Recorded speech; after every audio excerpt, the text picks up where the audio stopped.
उसमें कन्फ्यूजन दूर कर लेना। देखो दो टाइप के मीडियम आएंगे। देखो एक तो है ना, एक मैं बोलूँ तुम्हारे पास एक कांच है और एक है ना हवा है। बताओ कांच के अंदर है ना पार्टिकल पास पास होंगे कि हवा में पास पास होंगे? देखो होशियार बच्ची है। कांच में कण पास पास होंगे पार्टिकल या हवा में पास पास होंगे? कांच में। तो कांच में पास पास होंगे, इसका मतलब उसमें डेंसर मीडियम है। तो दो मीडियम बोल लेंगे, एक तो आता है डेंसर मीडियम जिसमें पार्टिकल पास पास हो सकेंगे, सघन माध्यम, और एक जिसमें पार्टिकल दूर दूर हो, उसे बोलते हैं रेयर मीडियम या उसे बोलते हैं विरल माध्यम। भाई देखो जिसमें कण पास पास है वो क्या कहलाएगा? डेंसर मीडियम, सघन। और जिसमें पार्टिकल दूर दूर हैं जिसे क्या बोलते हैं? रेयर मीडियम या विरल माध्यम। इसी का टॉपिक अपना चलेगा। अभी मैं एक और बताऊँ तुम्हें, जैसे कांच आ गया, एक आगे पानी। पता है इसमें सबसे ज़्यादा पार्टिकल किस में ज़्यादा पास है? पहले कांच, फिर पानी, फिर हवा। ध्यान रख लेना, सबसे ज़्यादा कण पास में कांच में होंगे, दूसरा होगा पानी के अंदर, फिर हवा में। उल्टा पूछो कि सबसे कम किस में है, तो हवा, पानी, कांच। अब याद रखना रिफ्रैक्शन कब होगा? रिफ्रैक्शन होगा जब चेंज ऑफ मीडियम, जब मीडियम चेंज होगा। ध्यान रख लेना क्या होगा? मीडियम चेंज होगा। देखो इधर, ये तुम्हारे मान लीजिए कांच की स्लेब है, ठीक है? ये अपनी कोई कांच की स्लेब है, नाम दे दिया मैंने कुछ भी, ABCD। और यहाँ से कोई लाइटर आ रही है, ये ना देखो हवा से, ये हवा है, यहाँ पे बाहर की साइड में हवा है और अंदर क्या है? कांच है, ठीक है ना? देखो यार नीचे बना दूँ मैं।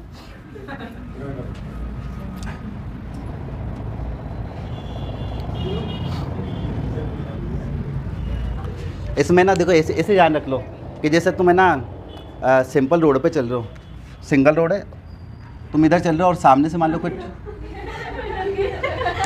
है ना, तुम सिंपल चल रहे हो रोड पे और सामने से मान लो कोई ट्रक आ जाए, तो बताओ इसमें क्या होगा?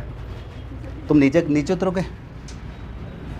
मैं नीचे उतरोगे ना? हाँ बोलो, नीचे उतरोगे ना? सिंगल रोड है भाई, मैंने कहा रोड है ये, इधर सामने ट्रक आ गया और तुम चल रहे हो गाड़ी पे हो, तो तुम तो नीचे उतरोगे ना। अब बता तुम्हारी स्पीड घटेगी कि बढ़ेगी? क्योंकि नीचे ना मीडियम अलग हो गया है, कि यहाँ पर रेत वेत मान लो थोड़ी सी, ऐसे कच्ची रोड है, ठीक है? अब जैसे तुम नीचे उतरे फिर तुम वापस कहाँ चढ़ गए? ऊपर। समझ में आ रहा है क्या? मीडियम चेंज समझ में आना चाहिए। मीडियम चेंज समझ में नहीं लिख ही नहीं पाओगे तुम वहाँ पे, क्योंकि ये जो सारे एग्जाम्पल है मीडियम चेंज के हैं। वहाँ पे देख लेना मैंने क्या बोला। मैंने बोला कि ये अपने सड़क है और यहाँ पे नीचे कच्ची रोड है। तुम्हारी गाड़ी जैसे सड़क से नीचे उतरेगी तो ध्यान रखना उसकी स्पीड है ना थोड़ी सी कम ज़्यादा हो जाएगी, ठीक है? और जैसे तुम वैसे ऊपर से नीचे आए, फिर जैसे वापस तुम ऊपर आए तो वापस तुम्हारी स्पीड बढ़ेगी, क्योंकि मीडियम चेंज हो रहा है। तो बस अपना यही टॉपिक है इसके अंदर। रिफ्लेक्शन के अंदर क्या होता है? देखो लिखा हुआ है कि bending of light when passing one medium to another medium, कि जब भी कोई लाइट रे एक मीडियम से दूसरे मीडियम में जाएगी तो वो क्या होगी? बेंड हो जाएगी, थोड़ा सा मुड़ी जाएगी। इसे कहते हैं रिफ्रैक्शन ऑफ लाइट। रह जाएगा हिंदी में कहते हैं अपवर्तन। क्या बोलता है? अपवर्तन। डिफाइन याद रखना कि जब प्रकाश किरण एक माध्यम से दूसरे माध्यम में जाती है तो वह अपने पथ से क्या हो जाएगी? कुछ विचलित हो जाएगी। रह जाएगी याद? क्या लिखोगे? हिंदी वाले याद रख लेना कि जब प्रकाश किरण एक माध्यम से दूसरे माध्यम में जाती है तो वह अपने पथ से कुछ क्या हो जाती है? विचलित हो जाती है। डिफाइन क्या लिखोगे इंग्लिश में? कि बेंडिंग ऑफ लाइट, बेंड हो रही भाई। जब देखो अब इसका एग्जाम्पल दो नंबर में क्या डायग्राम पूछे हुए तुम्हारे से। अगर इसका पूछे ना रिफ्लेक्शन ऑफ लाइट का डायग्राम बनाऊं तो मेरे पर मैं अभी नीचे एक बार ढंग से मिटा के बता दूंगा। बाकी एक नॉर्मली देखो, कोई लाइट यहाँ पर आ रही, बताओ यहाँ पे क्या है? देखो इधर हवा, ढंग से समझना, यहाँ पे क्या है? हवा। अब जैसी लाइट बताओ हवा से कांच में जाएगी, बताओ इसकी स्पीड घटेगी बढ़ेगी? ये बताओ घटेगी। अब मैं इसके पीछे में ना पहले एक नॉर्मल खींच दूँ ऐसे, अभी हम थोड़ी देर के लिए मान के चलो लाइट जा रही सीधी, जाना कैसा था उसको? सीधा भाई जाना तो ऐसा था, लेकिन इसकी स्पीड बताओ बढ़ेगी घटे? घटेगी। तो घटेगी ना तो ये नॉर्मल की तरफ मुड़ जाएगी। वापस सुन लेना, लाइट जा रही है सीधी, अभी मैंने बताया था तुम रोड पे तुम सीधे जा रहे थे, ठीक है? अब जैसे ही सामने ट्रक आए तुम नीचे उतरे, सेम टू सेम। जैसे कि लाइट क्या होगी? हवा से किस में जा रही है? कांच के अंदर, तो मीडियम चेंज हो गया ना, क्योंकि बता हवा के अंदर पार्टिकल क्या है? दूर दूर, और कांच में पार्टिकल क्या है? पास पास। तो यही तो लिखा change of medium. Medium change कब होगा? दोनों कंडीशन में हो सकती है, या तो कांच से बाहर निकल जावे तो भी मीडियम चेंज हो रहा है, या हवा से कांच मारा तो भी मीडियम चेंज हो रहा है। अब दोनों कंडीशन में देख के मुझे ये बताना, बताओ कि हवा से कांच में जा रही है, लाइट की स्पीड बढ़ेगी घटेगी? घटेगी। तो ये घटेगी ना, तो थोड़ा ध्यान रखना, ये इधर मुड़ेगी, किधर? नॉर्मल की तरफ। जानी कैसी थी? सीधी, लेकिन अब ये सीधी नहीं जाकर थोड़ी सी है ना यूँ मुड़ेगी इधर, यूँ। भाई जानना ऐसी थी, देखो देखा जाए तो ये जा रही है ऐसे, है ना डायग्राम इसका है। अब मान लो यहाँ पर भी एक नॉर्मल बना देना, मैं पूरा ढंग से बता दूंगा, हाल फिलहाल ये देख लो तो बस। अब मान लो ये जा रही है ऐसे, ठीक। अब बताओ ये कांच का अंदर है, तो कांच में कैसे जानी थी? सीधी जानी थी। लेकिन अब बताओ जैसे कांच से हवा में जा रही है, तो वापस अब बताओ इसकी स्पीड बढ़ेगी घटेगी? कांच से हवा में बढ़ेगी, ध्यान रखना, ठीक है। तो ये इसकी स्पीड थोड़ी सी ना, अब जानी तो ऐसी थी लेकिन ये थोड़ी सी उधर, मतलब नॉर्मल से दूर हटिएगी। तो इसको फाइनली अपन है ना ऐसे ऐसे डायग्राम बनाएंगे। मैं ये हटा रहा हूँ, जब पेपर में आएगा ना ढंग से पूरा नाम वगैरह लिखना है। पहले तुम क्या करना, एक लाइन ऐसे खींच लेना, एक लाइन यहाँ पे खींच के रखना, लाइटर सीधी लिया ना। अब तुम पता है कि सीधी जानी थी लेकिन कहाँ होगी, थोड़ी मुड़ेगी, ये चल इधर कोई ना। और जब यहाँ पे आई तो वापस कैसे जाएगी? नॉर्मल से दूर हटेगी। यूँ जानी थी सीधी लेकिन वापस नॉर्मल की तरफ मुड़ेगी। और जैसे बाहर आएगी तो जानी थी ये देखो ये यूँ, लेकिन नॉर्मल से दूर हटेगी। तो ये जो आई इसको कहते हैं एंगल, पता तुमने? एंगल आई इंसिडेंट रे, ठीक है। तो इसके अपन बाद में बात करेंगे, हाल फिलहाल तुम बस ये ध्यान रखो। पहले डिफाइन देख लो क्या लिखा है कि bending of light when passing through one medium to another medium, कि जब एक मीडियम से दूसरे मीडियम में जाएगी तो वो क्या हो जाएगी? बेंड हो जाएगी। तो ये तो होगी इसकी डिफाइन। अब नोट बाद में लिखते रहना। रीजन देख लो, अगर रीजन पूछे ना कि सवाल आ जाए कि रीजन लिखना है, तो रीजन ये लिखा है शॉर्ट में, क्या? Change in speed of light. दिखती बात है, इसकी लाइट की स्पीड क्या हो रही है? चेंज हो रही है, क्योंकि मीडियम चेंज हो रहा है। ले जाएगा आगे। आप पूछा कि लॉ ऑफ रिफ्रैक्शन बताओ, रिफ्रैक्शन कितने हैं? लॉ ऑफ रिफ्रैक्शन ध्यान रखना 2 है। वही पहला वाला तो वही है, जो रिफ्रैक्शन और रिफ्लेक्शन वो दोनों एक ही हैं। पहला वाला तो वही था, क्या था पता है? मैंने शॉर्ट में लिख दिया इंसिडेंट रे। एक काम कर, खड़ो खड़ो खड़ो खड़ो जा, नहीं नहीं नहीं नहीं ये खड़ो खड़ो, बेटे पीछे बैठिया, गंवारपंथी कर भी नहीं रहोगे नहीं। मैं जानता तो बहुत आता तेरे को। तो पहला नेम क्या है? इंसिडेंट रे, रिफ्लेक्टेड रे और नॉर्मल, वो सेम प्लेन वाली, ये और उन दोनों में सेम ही लिखना है, ठीक है ना। ये लिखा हुआ दे दूंगा बस, तुम तो ये देख लो बस। इंसिडेंट रे, रिफ्लेक्टेड रे और normal, they are line same plane. पहला नियम यही था, ठीक। दूसरा, अच्छा उसमें क्या था? Angle I equal angle R, पता है उसका सेकंड नियम क्या था? कि एंगल आई किसके इक्वल होता था? अब यहाँ ध्यान रखना, यहाँ ऐसे मत लिख देना, इसमें ना एंगल को अपन में लिखेंगे अपन। हाँ, अपन ऐसे लिखेंगे कि साइन आई अपन sine R equal to constant. मतलब ये जो साइन आई अपन जो साइन आर है वो आपस में क्या होगा? कॉन्स्टेंट। मतलब एक फिक्स ले लिया कि जैसे मैं कह दूँ थोड़ी देर के लिए समझने के लिए, मैं कह दूँ यहाँ पर आई है, मतलब कोई थीटा मान लेते हैं, मैं कह दूँ ये आई जो है ना ये साइन 30 है, थोड़ी देर के लिए कितना है? और ये भी कितना है? 30। तो बताओ साइन 30 कितना होता है? हाफ होता है। ये भी कितना? काट लेना, आंसर एक नहीं आएगा। कॉन्स्टेंट मतलब एक वैल्यू आएगी, ठीक है, अलग अलग नहीं आएंगे। तो दूसरा नियम क्या है? ये रहा। अपन को जब भी चीज़ लिखी होती है उससे क्या कहता है? रेशियो। अपन नहीं बोलता कि ऐसे, तो अपन क्या बोलते हैं? 3/7। ये लिखा है कि the ratio of sine I and ratio of sine R equal constant. ये सेकंड लॉ है, देखिएगा यार, ये देखिए लिखा ना मैंने। अरे तुम बोलोगे 21 21 21 21 कुछ नहीं है। देखो जब अपन ऐसे बनाएंगे ना डायग्राम, अभी जैसे अपन ये बनाया था, ये वाला यहाँ हवा है, ठीक है, यहाँ पे क्या है? हवा। तो यहाँ पे कोई मीडियम था ना, तो अपन इसको लिख देंगे कि यहाँ पे जो मीडियम है ना वो है 1, थोड़ी देर के लिए। भाई ये मीडियम क्या हो गया? फर्स्ट। ये कांच है तो ये मीडियम क्या हो गया? सेकेंड है, बस इसलिए ये लिखा है ना। तो क्या है? पहला लो क्या है कि इंसिडेंट रे, आपतित किरण, अपवर्तित किरण और अभिलंब, तीनों एक ही तल में होते हैं। और दूसरा क्या है? द रेशियो ऑफ, मतलब साइन आई और साइन आर का अनुपात हमेशा क्या रहता है? स्थिर रहता है, ठीक। ये थोड़ा ध्यान रख लेना। तो ये हो गया लॉ ऑफ रिफ्रैक्शन ख़त्म। रहिएगी याद? डिफाइन याद रख लेना। बेंडिंग ऑफ लाइट कब? Passing through one medium to another. Reason पूछे? Change of speed. नियम पूछे 2, तो ये 2 नियम है।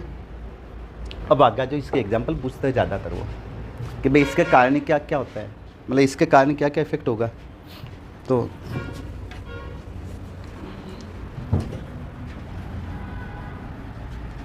इसके एग्जाम्पल याद रख के जाना। देखो पहला क्या लिखा है, कि sun is visible earlier than the sunrise and after sunset, मतलब सूरज उगने से 2 मिनट पहले दिखाई देगा और जब सूरज अस्त भी होगा तो 2 मिनट बाद तक दिखाई देगा। नहीं समझ में? अच्छा तारे के टिमटिमाते हैं, लिखना अपवर्तन के कारण पर समझ लो, फिर लिखते रहेंगे। एक का मैंने देखो एक का डिटेल करा है, मैंने एक्सप्लेन पूरा डिटेल में लिखा है, एक का डिटेल में बता दूंगा, बाकी का तुम आराम से लिख लेना, लिखा हुआ है, बस एक का अंदर तुम देख लेना। पहले तो इसके एग्जाम्पल देख लो। एक तो ट्विंकलिंग स्टार जो तुम्हारे कोर्स में भी है कि तारे टिमटिमाते हुए दिखाई देता है, रिफ्रैक्शन के कारण। टॉपिक ही अपना वही है, किस कारण से। अगर 1 नंबर में आए तो रिफ्रैक्शन, मान लो वो कहते हैं एक्सप्लेन करो तो फिर तो एक्सप्लेन करना पड़ेगा। दूसरा रेनबो का दिखाई देना, इंद्रधनुष का, हालांकि लिखा हुआ नहीं अपने 2 कोर्स में, ये 2 देख लेना मैंने, कि जब सूरज उगता है ना तो भी 2 मिनट पहले दिखाई देता है, और जो सूरज अस्त हो जाता है तो भी 2 मिनट बाद तक दिखाई देता है। तो क्यों? ये सब अपवर्तन के कारण। अब बता अपवर्तन कब होता है, रिफ्रैक्शन कब होता है, बोलो अभी। ये सब रिफ्लेक्शन है। हाँ ये सारा एक ही टॉपिक तो चल रहा है बहन, रिफ्रैक्शन के तो कारण चल रहा है। रिफ्रैक्शन लिखा ना मैंने, वो लिखा है।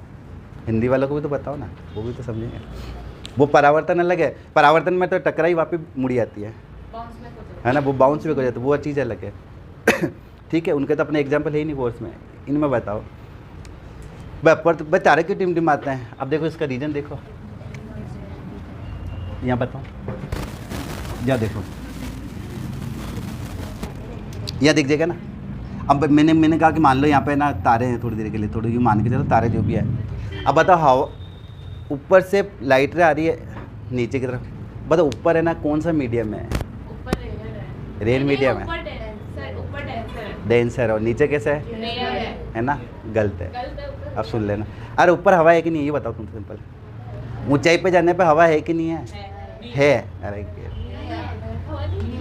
अरे पहाड़ी वाड़ी पे जाते हैं कभी, वैष्णो देवी चेकिंग करा के भेजते हैं, जो 50+ वाला होता है चेकिंग, क्योंकि ऊंचाई पे जाने पे हवा नहीं होती है, फिर उनको सांसें फूलने लगती है। जितने भी ऊंचाई पे जाओगे ना, और ऊंचाई पे जाने पे बिल्कुल ही हवा नहीं है। भाई एरोप्लेन में जाते हैं तो वो लगाते हैं ना मास्क वगैरह, वो फैशन के लिए थोड़ी लगाता है। अरे भाई रीजन में हवा नहीं है ना भाई, सिंपल चीज़ है। और ऊंचाई पे चले जाओ बिल्कुल हवा नहीं है, फिर तो चंद्रमा पे है क्या हवा? 9th क्लास में तुम्हारा टॉपिक था ना साउंड वाला, तो दे साइलेंट करते थे। 9th क्लास में टॉपिक था ना साउंड का, साउंड वैक्यूम। भाई चंद्रमा पे, जो चंद्रमा पे हवा है क्या बता? अरे नहीं है बिल्कुल ही, चंद्रमा पे तुम बाकी जाके चिल्लाओ, कुछ नहीं वहाँ, तो बस तुम्हें इशारे से बताना पड़ेगा, वहाँ हवा नहीं है। मज़े लेता हूँ मैं, अपने 9th क्लास से पढ़ा ना कि जब अपनी जो हवा जो साउंड है, साउंड को ट्रेवल करने के लिए मीडियम चाहिए, नहीं पढ़ा तुमने? तो अब वहाँ तो हवा ही नहीं, तो फिर कैसे? तो अब सुनो मेरी बात, अब मुझे एक बात बताओ, ऊपर हवा है कि नहीं, बस तुम तो ये देखो बताओ, ऊपर हवा है कि नहीं है, तो मतलब वहाँ पे तो बिल्कुल रेयर मीडियम हो गया। अब नीचे कुछ तो हवा है, और जैसे जैसे नीचे आओगे तो बताओ एयर बढ़ेगी घटेगी? बढ़ेगी। ध्यान रखना, जैसे जैसे नीचे पे आओगे ना तो वायु का घनत्व बढ़ता जाएगा, और ज़मीन पे अपने यहाँ पे ज़्यादा है, या उल्टा बोलूँ ऊंचाई पे जाने पे घनत्व क्या हो जाएगा, मतलब डेंसिटी कम हो जाएगी। और अपन ने बात करी थी रिफ्रैक्शन होने के लिए क्या कंपलसरी है, चेंज इन मीडियम। तो अब मुझे एक बात आता, ऊपर तो हवा ही नहीं, तो लाइट रे सीधी सीधी आ रही, मान लो थोड़ी देर के लिए आ रही सीधी सीधी। अब यहाँ हवा है, मान लो यहाँ थोड़ी थोड़ी हवा है, ये समझाने के लिए, तो इसका थोड़ा सा बेंड होगा ये, और नीचे आई तो और ज़्यादा है हवा, बहुत ज़्यादा। तो जब नीचे बार बार में आ रही है, और ये लेयर भी अलग अलग है, तुमने छोटी क्लास में पढ़ा होगा, सौर मंडल, समताप मंडल, ओजोन मंडल, आयन मंडल, 3 परतें हैं, 4 है ना। तब जैसे जैसे नीचे आएगी ना, तो इसका क्या हो जाएगा, बार बार में रिफ्रैक्शन होगा। अरे भाई ऊपर हवा है ही नहीं, नीचे आ रही है हवा, सॉरी ऊपर हवा है ही नहीं, जब नीचे लाइट रे आ रही तो उसका क्या होगा? या मैं जैसे कह दूँ, मतलब थोड़ी देर के लिए समझो, यहाँ से मैं कह दूँ कि तुम्हें जयपुर जाना है, तो तुम्हारे कितने टोल नाके आएंगे, मतलब पहले बिहार में आएगा, फिर अजमेर में आएगा, कोई किशनगढ़ में, हर जगह तुम्हारा टोल कटेगा। तो सेम टू सेम बताना कि जैसे जैसे लाइट रे नीचे आएगी तो अलग अलग मीडियम से होकर गुजर रही है, वो तो जब जैसे मीडियम चेंज होगा तो ऑटोमेटिकली क्या होगा, रिफ्रैक्शन होगा। रह जाएगा याद, हिंदी वाले क्या याद रखना कि जब प्रकाश किरण विरल माध्यम से किस मारी है, सघन में, है ना। तो लिख देना कि जब प्रकाश किरण विरल माध्यम से किस मारी है, सघन मारी है, तो उसका क्या होता है, अपवर्तन होता है। ठीक है, सघन सघन, देखो यही लिखा, पढ़ो देखो। अच्छा ऐसे कैसे, ये इसका है कि अपन को सूरज पहले क्यों दिखाई देता, मैंने सूरज वाला लिखा था। देखो तुम्हें सूरज वाले के अंदर ऐसे डायग्राम बनाना है, ये अर्थ बना देना, इसके जस्ट सीधी लाइन में खींच देना। ठीक है, अभी बता दूंगा सारा क्या है। अब मान लो है ना, क्षितिज समझते हो क्या है, ओरिजिन समझते हो। कहीं खुली रोड पे चले जाना, कहीं खुले मैदान पे चले जाना, तुम्हें यूँ लगेगी ना आगे जाके पृथ्वी, ऐसे ना रोड और आगे यूँ जाके पृथ्वी कहीं मिल जा रही है।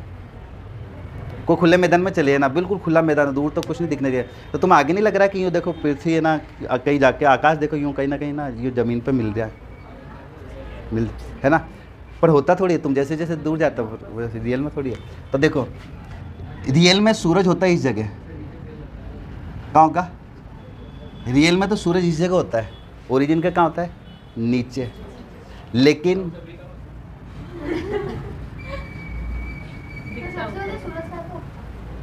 पहली बात तो सूरज अस्त होता ही नहीं है, पृथ्वी घूमती भाई सूरज से। वैसे नॉर्वे कहते हैं शायद, कंफर्म नहीं, नॉर्वे कहते हैं शायद, नॉर्वे में सूरज तो, सूरज के अस्त थोड़ी होता हो, तो पृथ्वी घूम रही है ना। अपने अरुणाचल प्रदेश में, अरुणाचल प्रदेश तुम्हारा क्वेश्चन भी था, अगर पता हो तो। अरुणाचल प्रदेश और गुजरात में 2 घंटे का अंतर होता है, 9th क्लास में एक चैप्टर में, ज्योग्राफी में। हाँ, तो अब आओ अपना टॉपिक पे, वो नहीं आएगा, अपना क्वेश्चन में ही आएगा। सही वाली बात है, वो उस पर अभी बाद में बात करेंगे। अपना टॉपिक पे आओ, ये मेन अपना तो ये देखना है। अब देखो रियल में सूरज कहाँ पे होता है, इस जगह, और ऊपर नहीं, इस जगह है। ये वास्तविक पोजीशन है, ये वास्तविक पोजीशन है। लेकिन मैंने कहा कि जैसे ही ना सूरज की लाइट पृथ्वी पर आ रही है, तो बताओ वही ऊपर से नीचे आ रही है, तो मीडियम चेंज हुआ कि नहीं हुआ, ये बोलो तुम। तो ऊपर से नीचे आ रही, मीडियम चेंज होगा, और मीडियम चेंज होगा तो ये है रियल में यहाँ पे, लेकिन दिखाई देगा कहाँ, यहाँ पे। रिफ्रैक्शन ऑफ लाइट भाई, फिर वही बात कर रहा हूँ। रियल सूरज वाक्य में कहाँ है, नीचे। ठीक है,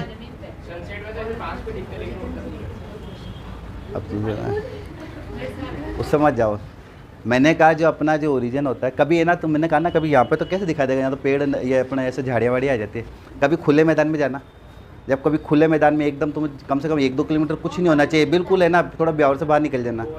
तुम ऐसे खुले मैदान के लिए गोवा के बीच में जाएगा, तो फिर तुम वहाँ पर गोवा के बीच में वो देखेगा तो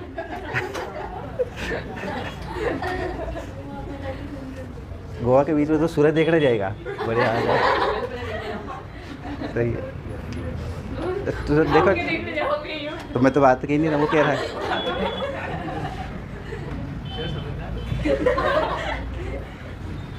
तो मुझे एक बात बताओ, बिल्कुल बहुत दूर तक कुछ नहीं है, तो तुम्हें ना सूरज यहाँ रियल में सूरज इस जगह है।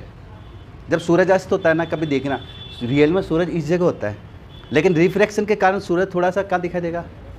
जैसे यूँ मान लो थोड़ी देर के लिए अपना जैसा ट्यूशन का टाइम 3 बजे का है, तो तुम मान लो तुम आ जाते हो 2:58 पे, 2:58 पे, और मान लो छुट्टी हुई 4 बजे हो, तुम जा रहे हो 4:02 पे, तो कितना मिनट ज़्यादा हो गया, 4।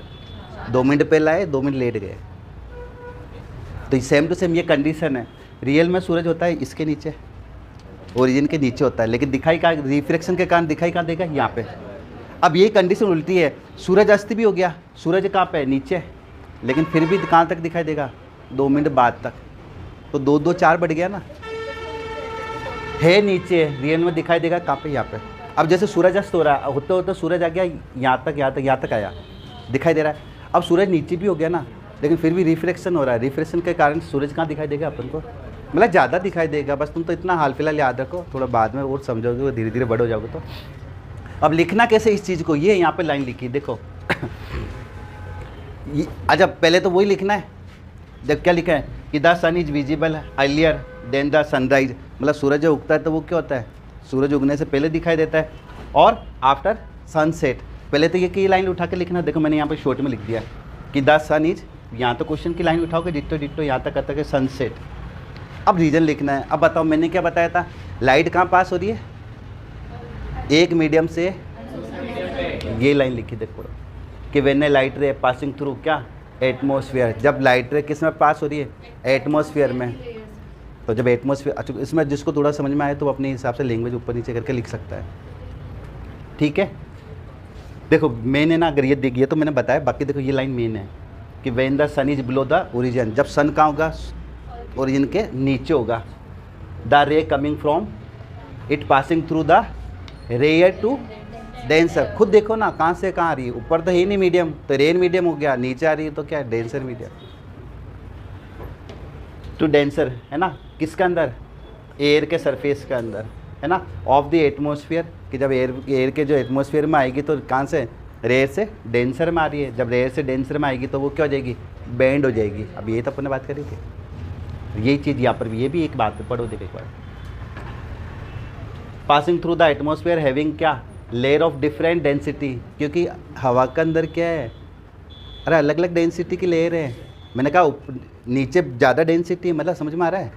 नीचे घनत्व ज़्यादा पास है, और जैसे जैसे ऊंचाई पे जाओगे तो हवा क्या होती जाएगी? कम हो जाएगी। तो मतलब यही कहना चाह रहा है कि इनकी डेंसिटी क्या है? डिफरेंट। और अपन ने पढ़ा भी क्या? अपना टॉपिक ही क्या है? रिफ्रैक्शन ही तब होगा जब क्या होगा? मीडियम चेंज हो जाएगा। ये लिखा है।